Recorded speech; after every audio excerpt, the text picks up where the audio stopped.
commonly known as Dom. Daniel Ashman. James. My name's Squirrel. Well, his name's Paul. Chloe.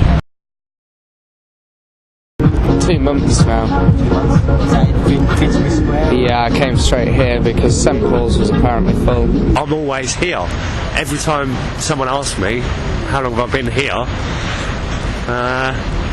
37 years. I've been here since, well, not here, but with the Occupy movement since October the 18th. I arrived at St Paul's campsite just before Christmas. I stayed there permanently. I was sleeping there for 6 weeks, 2 months. And I've been here for a few weeks now. I've been waiting 56 years for this to happen. I came down here for about 2.5 weeks before, and I've been down here for about 5 days now. I was working in engineering, mainly making things out of tube. I also had a hand in making the Olympic swimming pools handrails. I grew up as a bit well dragged up, really. I was a bit of a street towny type kid, hung about in the towns. Couldn't get much work other than construction work because they didn't need to see a criminal record. Bit of a bad boy. And then I started going to work, being the norm, and that took me further and further away from my daughter, until the point of I wasn't seeing her at all. I was working up in Scotland, and the monetary system collapsed. There was a recession, so I was stuck in the middle of the country, no money, no anything. So I just studied law. The legal system's there to enslave us. It's just made of paper, so if the chains are made from paper, I can break free from that. And started. I gave up using money about 2 years ago, and started learning skills of foraging and what I could use these herbs for, and started spreading this knowledge and hitting the festival circuits with law knowledge and foraging knowledge, and learning it back too, because I believe like knowledge has value, so share the knowledge and become rich in friends. I'm a trained actor and writer. I've done 4 years acting school. I've since been working as a teaching assistant, workshop leader, youth worker, loads of kind of jobs to do with community. I worked when I was very young at a residential care home, so I've always kind of been had a social conscience. My father was in the army, so I've moved around a lot. I was born in Germany, and when he left the army, lived in Southern Ireland, spent time in Scotland, France. I had a bit of a revelation when New Labour got into power, and I realised that party politics was a sham, and that it was about how deep the pockets were. I decided to up sticks. I spent the last 10 years in France, where I've been enjoying myself. I work a winter season in the ski resort, and the summer down south. Basically, I grew up in the suburbs of London, northwest London, Harrow to be precise. I went to a little school, like state kind of school, went to state high school. Never really studied that hard. I was kind of the person that would be like, my head was always in the clouds. I got run over when I was 12 years of age, and that kind of stunted my academical growth in a way. So I was never really academical, I was always more creative. I like playing the guitar, I like to write poetry and just get creative basically. My upbringing was good. Parents got divorced when I was 7 or 8. That's my background really. Sweet. Oh yeah, I had a breakdown 3 years ago. I was working as a chef and I had a breakdown. That's quite important. Well, I started off as a steel worker, and me being me, I chose a trade that was the first to collapse. And then I went travelling. I worked in 17 countries. When Thatcher was in power in 1982, I left Britain, I had 10 pence in my pocket. I was gone for 22 years, and I worked in 17 countries. So, when you're a Tory, say get on your bike and look for a job, I literally did. I went. But I came back, I was in Canada, I came back in 2001. I was living on the streets, and I put myself through university, got myself a degree in social policy and psychology, and just started working in the homeless sector. So I spent 7 years working as a substance abuse worker for Camden here, up in North London. I'm actually an artist, I've been living in Scotland for 12 years, but I'm originally from London, so I feel very much at home here. I've been protesting since I was about 16, 17 years old. When I used to live in London, I used to go to the Reclaim the Streets events where they used to put off a bit of the street and have the parties, and I spent quite a few years protesting against GM crops when I was in Scotland. I'm here because I came down about a month ago to the Bank of Ideas, and I was there up until the eviction, and I was very inspired by that space. I then went back up to Scotland where I live, and I came back down here again to see how the movement had progressed from the Bank of Ideas eviction. And I'd heard about the school being open, which was a kind of progression from the Bank of Ideas, and I wanted to see what was going on. For me, I came down specifically for the school rather than for St Paul's, because I liked the ideas of the things that were going on at the schools, the fact that they had rooms for specific things. They had a well-being room, which was a meditation room. They had an art room. They had it as an activity centre, and I was really excited about getting involved in artwork there and doing community projects and that kind of thing. Obviously, it was cut very short because I got evicted 4 days after being there, so it's a shame because I would have liked to have been a long-term member of the projects at the school. It was knocked down literally an hour after they evicted us. I think the developers had bought the rights to do that, because I don't think it was the Islington Council. That I think they were actually quite happy about it being a community centre serving the people of the area. I think it was the developers who, as always, got right in there and decided to bulldoze it, and it's still being bulldozed now because I went up there today to look at it, and most of it has been knocked down. So this is a real shame. It's that everyone is always on edge because you never know at what moment they're going to come along and evict you. We got 10 minutes notice at the school. I didn't even manage to get all my stuff packed. I was probably out of the building in 10-15 minutes, and I don't know whether that's legal or not for them to do that. I was under the impression that they had to give some kind of written thing, and certainly for the Bank of Ideas, I think they gave quite a few days notice, but I think it ended up turning into at least a week that we got prior to going from there, so people knew when they were going. But in there it was just very, very sudden and very shocking for everyone to be given, because a lot of people had been there for a long time. My friends Hannah and Dave had been there for a long, long time. They'd really got themselves quite settled in the room they were in, and it was like having to dismantle your home, basically. Occupy Wall Street was the catalyst for all occupiers, for all occupations around the world. As I say, it started off with just a few dozen people, and now they highlighted such an obvious problem that Occupy is now taken off on every continent of the world in all different cultures. I mean, people say the main criticism of Occupy from the mainstream media, and it's a very poor criticism, is that we don't have one aim. You know, they try to stereotype protest like, oh, they're anti-capitalist, you know. We're not. The 99% is made up of 99% of the people. We all come from different backgrounds, we all come from different cultures and social status and all the rest of it. We've all got our own problems. The 99% will have 99 problems, you know what I mean? We can't just be categorised and pigeonholed into one group. You know, I object to people. Well, in fact, I don't object. I just get fed up with it now. People coming down calling me an anti-capitalist. You know what I mean? I'm not. I've got nothing against people working hard and making a profit, as long as they're responsible with that profit. You know, as long as they pay their fair share. Why not just have a basic rate of tax for everybody? For everybody. Why differentiate? What's the reason for differentiating? I mean, a 17% tax for everybody, including the wealthy. What's wrong with that? We've pushed the agenda massively forward. It's something which not only is it in people's faces here, it's kind of become part of the conversation, part of the consideration of many people. That is untold success. It's hard to quantify what that is. Another achievement is for the relatively small amounts of money that has been donated, we've managed to get millions of pounds worth of exposure.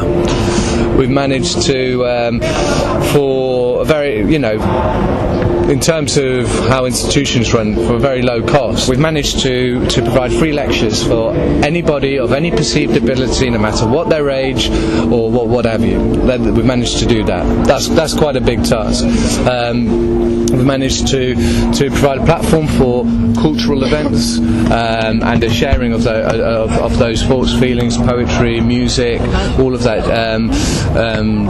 We're building a record label to help fund other projects. We've got various projects. We're networking all the time with various kind of other organisations, campaigning groups.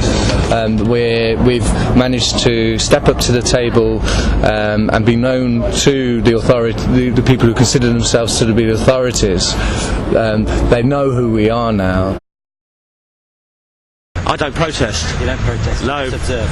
Yeah, protest is illegal. It will make you liable. So I do not protest. I'm just here enjoying life. Okay. And I don't think that's illegal yet. What I'd say is that people have got to be aware, like if they're against something, then energy goes where energy flows. So if you're going to be against, you're feeding that energy, and you're never going to beat the system. Stop fighting. If you want to be free from that system's control, do not replicate that system and then impose more rules like this movement is doing. So if they want to be free from control, just teach other people by being free. Sitting down and having a 3-hour GA and talking about nonsense is creating more problems rather than like actually doing the solutions. Be the change you wish to see. Get out there and do it.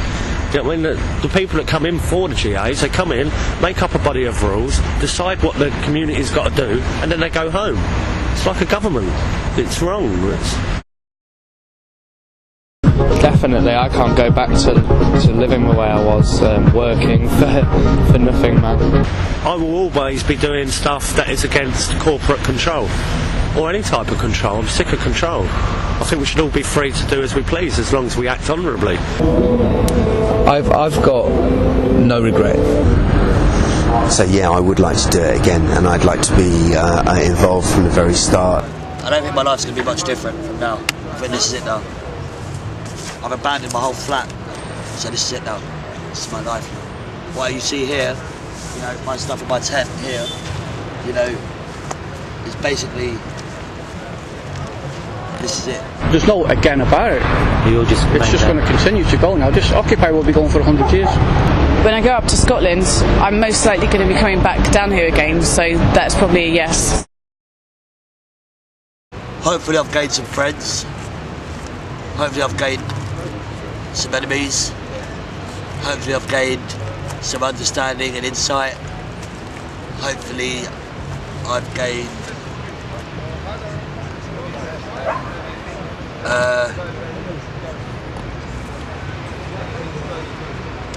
another family, another network of support, and something positive with my life. That's what hopefully I've gained something positive. I know I say hopefully. What have I gained? I've gained a fake picture I know with Princess Diana's face on it. She's good for tourism. Well, not anymore, but I've gained, you know, a commonsensical way, a logical way of thinking of things. I've gained a lot of personal characteristics and attributes from people around here rubbed off on me. I've become more reasonable, sensible.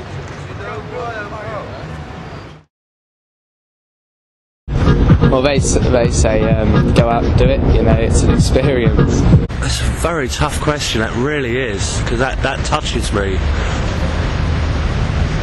Doing this and being quite hardcore and staunch on it. My daughter's mother hasn't wanted me anywhere near my daughter for a few years. I haven't been involved in her life since the recession of 2008, when I was stuck in the middle of the country, and that does hurt, because if your family, the ones that you love the most, you can't be in contact with them, and you're doing it for them, then like it's a catch-22. You're stuck. But I've got like my brothers. They support what I'm doing, but like don't think it's going to make any change or anything like that. I've got other friends that love what I do because I'm a bit of a comical jester when I do it. So with knowledge and humour, you can like plant some seeds here and there. So my friends do see where I'm coming from and what I'm trying to do.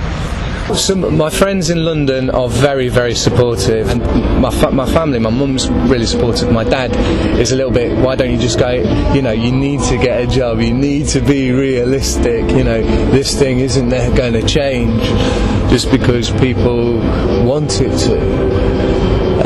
So like, although I love him dearly, you know, we're a little bit of loggerheads. I come from quite a middle-class English background, and they all think I'm nuts, deluded at best, naive. Don't know. Not spoken to them? I'm sure they'd be supportive of it. I'm just doing my bit for society. I'm sure they'd appreciate that. My friends were totally behind me.